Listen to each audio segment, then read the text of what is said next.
안녕하세요 여러분. 오늘 저희가 야곱에 대해서 배우는 시간을 갖도록 하겠습니다. 이삭이 60세 때 야곱과 에서가 쌍둥이로 태어나죠. 그때 야곱이 형의 발 뒤꿈치를 잡고 태어났다고 해서 야곱의 이름을 지은 것입니다. 그래서 야곱의 뜻은 발꿈치를 잡다라는 뜻이 있죠. 그런데 이 야곱이요, 자신의 이름처럼 그렇게 발 뒤꿈치를 잡는 인생을 살았습니다. 야곱의 삶을 보면 이 야곱은요, 아버지 이삭과 정반대의 삶을 살았죠. 이삭의 삶은 양보하고 나누어주는 그러한 삶이었다면 야곱은요, 자신이 원하는 것을 얻기 위해 누군가를 속여서라도 쟁취하려고 했던 그러한 삶을 살았습니다. 야곱은 형 에서가 가지고 있는 장자권을 얻기 원했습니다. 그러던 어느 날 기회가 찾아왔습니다. 형이 힘들게 사냥하고 허기진 채로 집에 돌아왔을 때 형에게 팥죽을 주는 대신 형의 장자권을 요구해서 그가 그 장자의 명분을 빼앗죠. 그리고 나중에 아버지 이삭이 에서를 축복하려 할 때 그는 아버지까지 속여서 그 장자의 명분을 자신이 빼앗습니다. 성경에 나오는 많은 믿음의 조상들 중에 우리가 어쩌면 가장 싫어하고 좋아하지 않는 스타일의 사람이 아마 야곱일 것입니다. 그런데 아이러니하게도 우리와 가장 비슷하고 많이 닮아있는 그 사람도 야곱이라는 사실입니다. 그래서 야곱이 우리의 삶 가운데 실질적으로 던져주는 그런 메시지는 참으로 귀한 것이죠. 야곱이요, 아버지를 속이고 형을 속여서 장자권을 빼앗더니만 그의 인생은 그때부터 가시밭길이었습니다. 그가 사랑하는 어머니 리브가와 생이별을 해야 했고요. 그리고 삼촌 라반의 집에 갔을 때에도 많은 어려움이 있었죠. 야곱이 라헬을 사랑했기 때문에 라헬을 아내로 얻기 위해서 7년을 봉사했는데 삼촌 라반이요, 야곱을 속여서 라헬 대신 레아를 주고 그에게 라헬을 아내로 주는 조건으로 7년을 더 봉사하게 합니다. 그래서 14년이라는 그러한 오랜 시간을 단지 아내를 얻기 위해서 삼촌 라반에게 봉사하는 일이 있었습니다. 그 외에도 삭슬 10번이나 바꾸는 바람에 야곱이 참 힘든 그런 시간을 보낼 수밖에 없었습니다. 나중에 자신의 가장 사랑하는 요셉과 22년간 생이별해야 했고요. 자신이 염소 고기를 음식으로 만들어서 아버지를 대접하며 속였더니 나중에 자신의 아들들이 염소를 죽이고 염소 피를 요셉의 옷에 묻혀서 요셉이 죽었다고 속이죠. 이처럼 야곱의 삶은 험난했습니다. 무엇보다 야곱이 자신의 집을 도망갈 때의 나이가 70이 넘은 상태였습니다. 늦은 나이에 집을 떠나 삼촌의 집에서 20년간이나 삼촌의 그 양떼를 지키며 살아간다는 것이 얼마나 어려웠겠습니까? 이처럼 야곱은 편한 삶을 살지 못했습니다. 그래서 나중에 야곱이 애굽에 내려가서 바로를 만났을 때 그가 이렇게 고백을 합니다. 창세기 47장 9절에 야곱이 바로에게 고하되 내 나그네 길의 세월이 130년이니이다. 나의 연세가 얼마 못되니 우리 조상의 나그네 길의 세월에 미치지 못하나 험악한 세월을 보내었나이다. 야곱이 말하는 것처럼 야곱은요, 자신의 조상의 연수에 미치지 못하는 세월을 살았지만 그는 누구보다도 험악한 인생을 살았던 것입니다. 여러분, 야곱의 인생을 한마디로 요약한다면 씨름하는 인생이라고 요약할 수 있어요. 야곱의 지난 인생을 압축적으로 보여주는 사건이 있습니다. 그 사건이 바로 야복강 사건이죠. 야복강은 야곱의 지난 인생의 그림이 그려진 장소입니다. 야곱이 야복강에서 변화되기 전까지는 늘 겨루어서 이겼던 그런 삶을 살았습니다. 그는요, 고난은 많았지만 여러분, 결국 에서와 싸워서 승리하였고요, 또한 삼촌 라반과 싸워서 승리했어요. 야곱은요, 형 에서를 피해 도망 나와서 20년 동안 하란에서 잘 피해 있었습니다. 삼촌 라반을 피해서 도망 나오기도 했잖아요. 그러나 야곱이 더 이상 물러설 수 없는 그러한 장소에 이른 것입니다. 그가 야복강에 이르렀을 때 형 에서가 무리를 거닐고 그곳으로 달려오고 있다는 그러한 소식을 듣게 되죠. 그 말을 듣는 순간 야곱이 굉장히 두려워하게 됩니다. 불안해합니다.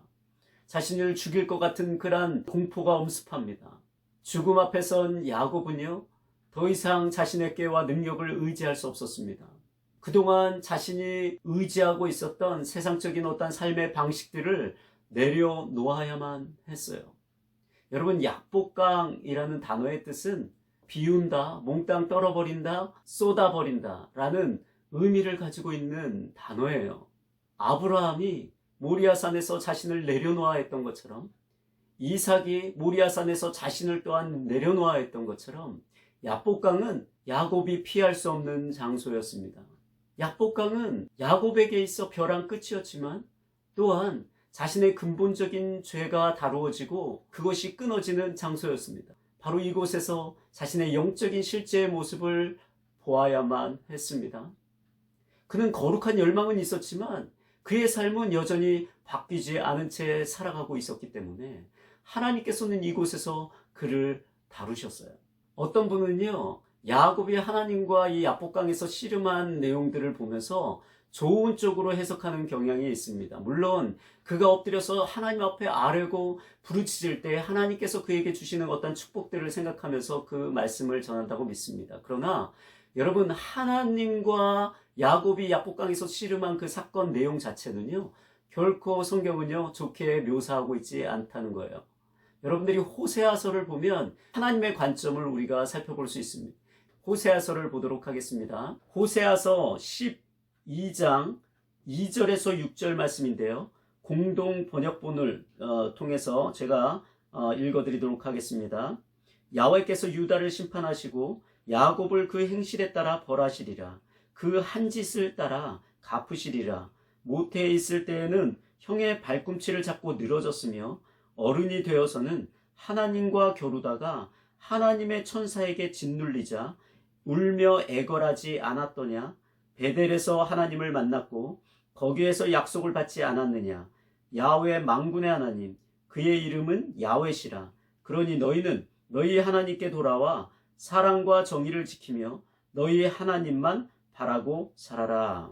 호세아에서에 나오는 이 말씀을 보면 야곱의 그 행동이 결코 좋은 것이 아닌 것을 알 수 있어요. 왜냐하면 유다의 심판을 이야기하면서 유다의 그 행위들을 이 야곱의 행위와 연관시키고 있습니다. 그가 형의 발꿈치를 잡고 늘어진 이야기뿐만 아니라 그 약복강 사건과 연관시켜서 호세아가 이 유다의 행위들을 지적하고 심판에 대해서 이야기하는 것입니다. 그래서 야곱이 하나님과 씨름한 그 일은요, 좋은 의미가 아니었습니다. 또 한 가지의 근거를 제가 댈 수 있는데요. 그것은요, 성경에 보면은 씨름하는 자에 대한 이야기가 나오는 곳이 있습니다. 근데 많은 사람들이 그 말씀을 잘 몰라요. 한번 우리가 살펴보도록 하겠습니다. 시편입니다. 시편 18편 25절에서 27절 말씀입니다.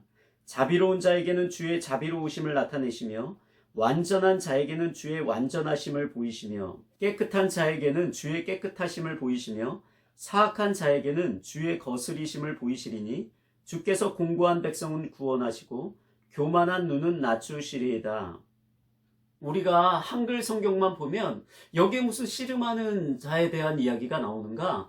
라고 여러분들이 저에게 질문할 수 있어요. 그런데요, 여러분, 성경에 많은 번역본들이 있잖아요. 그런데 그 번역을 할 때에 우리가 좀 더 이해할 수 있도록 조금 의역한 곳이 의외로 많이 있습니다. 바로 이 성경 구절 안에도 의역된 부분들이 있습니다. 의역된 것이기 때문에 쉽게 이해할 수 있는 데는 도움을 주지만 때로는요, 그 의역 때문에 그 원어 그대로 우리에게 주는 어떤 메시지를 우리가 놓칠 때가 있습니다. 그래서요, 의역된 의역 성경이 아니라 직역 성경들을 보면은 이 말씀 안에 씨름하는 자에 대한 내용이 있다는 것을 알 수 있어요. 제가 말씀드린 구절 중에 사악한 자에게는 주의 거스리심을 보이시리니 여기에 주목하십시오. 여러분, 여기에서 사악한 자라는 뜻은요, 비뚤어진 자, 삐딱하게 구는 자라는 의미를 가지고 있는 단어입니다. 그리고 거스리심을 보이신다라는 그 단어가요, 원래 원어 그대로의 의미로는요, 레슬러로 보이신다라는 의미를 가지고 있어요. 성경 번역본들 중에 직역 번역본들이 여러 번역본들이 있거든요. 그 중에서요, 리터럴 스탠다드 버전이나 영스 리터럴 트랜슬레이션이라는 그 번역본, 직역 번역본들인데, 물론 영어 번역본들입니다. 근데 그 번역본들을 보면 여러분 이 말씀을 이렇게 해석하고 있죠. 그러니까 사특한 사람에게는 하나님께서 당신 자신을 레슬러로 보이신다는 것입니다. 하나님은요, 분명 자신을요, 야곱에게 레슬러로 보여주셨어요. 하나님께서 어떠한 사건을 일으키실 때 목적 없이 하나님께서 하시는 것은 없어요. 거기에는 숨은 의도가 있고요, 하나님의 분명한 어떤 메시지가 있는 것입니다. 때로는 그 사건 자체가 우리에게 던져주는 그러한 어떤 메시지가 있어요. 왜 하나님께서 야곱에게 씨름하는 자로 나타나셨겠습니까? 왜 하나님께서는 마음이 비뚤어지고 그렇게 뒤틀려진 그러한 사람에게 여러분 레슬러로 나타나시겠습니까? 그 이유는 간단합니다. 마음이 비뚤어지고 뒤틀려 있기 때문에 하나님께서는 그에게 그의 인생 가운데 그가 어떻게 살아왔는지를 보여주기 위함이에요. 야곱은요, 분명히 씨름하는 인생을 살아왔습니다. 그는 형 에서와 씨름하였고요, 삼촌 라반과 씨름하였습니다. 그는 승리하였고요, 그는 속으로 생각했을 것입니다. 자신의 능력과 자신의 그 속임수로 인하여 자신이 결국 자신의 힘으로 이겼다고 생각했을지 모릅니다. 그런데 여러분, 사실 자신이 씨름하고 있었던 그 대상은 사람들이 아니었어요. 하나님이 그와 씨름하고 있었던 것입니다.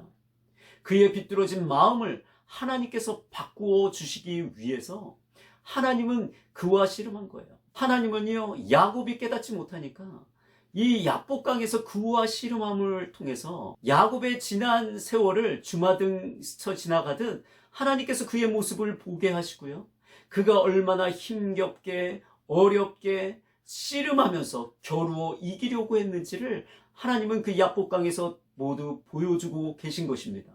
성경 말씀을 자세히 보면은요, 야곱이 씨름할 때 어떤 사람과 씨름하였다 성경은 이렇게 언급하고 있어요. 야곱의 입장에서는요, 씨름하는 사람이 하나님의 사자인 것을 모르고 어떤 이유에서인지는 모르지만 어떤 사람과 밤새 씨름하고 있었던 거예요. 그의 속성대로 그는요, 겨루어서 지고 싶지 않았습니다. 이기려고 했던 거예요. 그런데 여러분, 나중에 보니까 그가 사람이 아니라 하나님의 사자였다는 것을 깨닫게 되죠. 왜 하나님께서 처음부터 하나님의 사자로 나타나시지 않으셨겠습니까? 여러분, 야곱은요, 그동안 자신이 형 에서와 씨름하고 삼촌 라반과 씨름하면서 자신은 사람들과 씨름하고 사람들과 겨루어 이기려고 했었던 사람인 줄 알았습니다. 그런데 그가 이 야복강에서 깨닫게 된 것은 그가 씨름했던 대상이 사람들이 아니라 하나님이었음을 깨닫게 된 거예요. 하나님은 그 깨달음을 주기 위해서 처음에는 사람의 모습으로 나타나셔서 그곳에서 야곱과 씨름하다가 하나님의 사자인 것을 깨닫게 한 것입니다. 여러분, 우리도요, 깨어져야 할 때 깨어지지 않으면 하나님께서 우리에게 씨름하는 자로 나타나십니다. 내가 씨름하는 대상이 누구입니까? 남편입니까? 아내입니까? 여러분들의 자녀입니까? 아니면 직장 동료입니까? 여러분, 그 사람들이 그 사람이 아니라 여러분, 나와 씨름하는 하나님일 수 있습니다.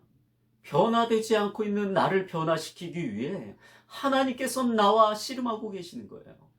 여러분, 저는요, 또한 이 야곱과 씨름하는 하나님의 모습을 보면서요, 하나님께서 그동안 야곱을 변화시키기 위해서 얼마나 애쓰고 수고하셨는지를 보았습니다.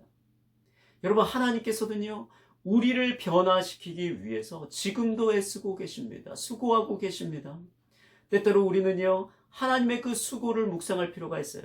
무엇보다도 우리를 위하여 이 땅에 오셔서 온갖 수모를 당하시고 고난을 당하셨던 예수 그리스도, 그리고 결국 십자가 위에서 자신을 희생하신 그 예수님을 묵상할 필요가 있다고 믿습니다. 그래서 우리가 십자가 앞에 섰을 때 바로 그분의 고난이, 그분의 수고가 바로 나 때문에 일어났다는 사실을 우리가 깨닫게 된다면 여러분, 우리가 변화되는 것입니다. 우리가 주님을 위해 더 헌신할 수 있게 되는 것입니다. 그런데 우리가 그 십자가 앞에 서지 않기 때문에 여전히 내가 잘난 맛으로, 여전히 나의 능력을 의지한 채 여러분 살아가는 거예요. 야곱처럼 거룩한 열망은 있지만 삶의 방식이 바뀌지 않는 거예요. 내 마음 가운데 여전히 가지고 있는 그 욕심을 채우기 위해서 사람들을 짓누리려고 하고, 사람들과 겨루어 이기려고 하고, 하나님까지 겨루어 이기려고 하는 그런 모습이 내 안에 있는 것입니다. 여러분, 그래서 우리가 고난 당하시는 예수 그리스도를 묵상할 필요가 있습니다. 십자가 앞에 우리가 서야 할 때가 있습니다. 그럴 때 우리가 변화될 수 있습니다.